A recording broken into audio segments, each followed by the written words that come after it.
یہ کیا گیم ہو رہا ہے جنرل صاحب آپ کے خیال میں؟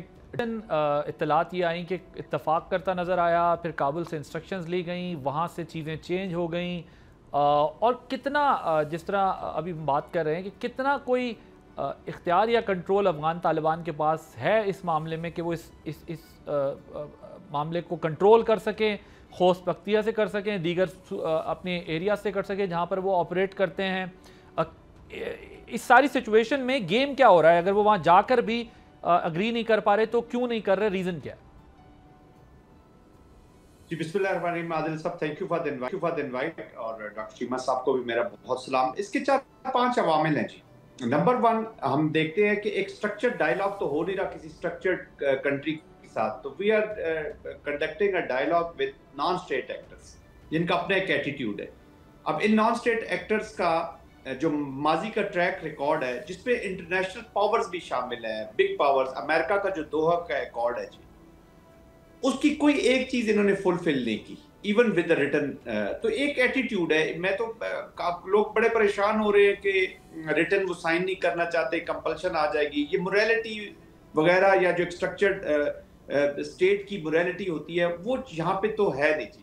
انہوں نے دوحہ کارڈ کا بھی کوئی ایک چیز بتا دے جو انہوں نے پوری کی ہو. نہ انٹرا افغان ڈائیلاگ ہوا، نہ آل انکلوسیو گورنمنٹ بنی، نہ اس کی اکنامک پروگریشن ہوئی، نہ ری بلڈ ہوا، نہ لوگوں کی بہتری کے لیے other than allowing the use of soil وہ بھی انہوں نے نہیں پورا کیا. اور اسی کو ابھی انہوں نے وے آف وار بنا لیا جی.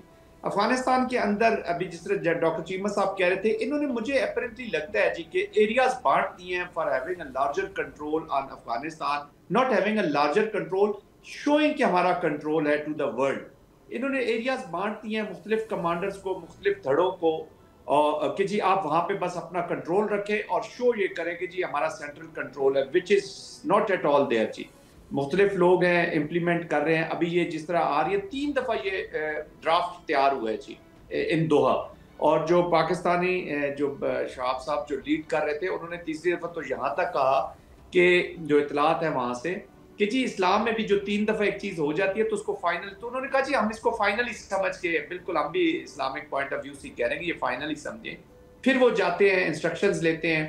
اچھا وہ انسٹرکشن جن سے لے رہے ہیں ان کا کنٹرول کسی اور کے پاس ہے. پراکسی سپانسر بیٹھا ہوا ہے، اسپوائلر بیٹھا ہوا ہے. انڈین رول کو ہم بالکل رول آؤٹ نہیں کر سکتے.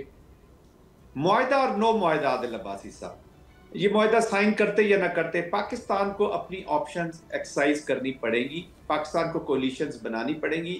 وار اور پیس دونوں کو کنڈکٹ کرنے کے لیے یو نیڈ پارٹنرز. پاکستان کو اب پارٹنرز کرنے پڑیں گے اور ان آل ڈومینز. اب اکنامک سینکشنز، اور میں مستقبل قریب میں امریکہ کا ایک بڑا رول ان افغانستان دیکھ رہا ہوں again because of this bed attitude of Taliban, جہاں افغانستان کے لوگ پورے گیمبٹ، پورے گیم سے مسنگ نظر آ رہے ہیں. They are not in the table. ان کو پھر مینیو میں ڈال دیا گیا. اور پاکستان تو آف کورس سفر کرے گا ہی کرے گا، بٹ یہ اللہ کرے ابھی بھی سینس کوئی پریویل کر جائے. تو یہ وجوہات ہیں جس کی وجہ سے یہ چیزیں کنٹرول سے باہر ہیں. رائٹ. سبسکرائب کریں اور بیل دبائیں تاکہ کوئی خبر رہ نہ جائے.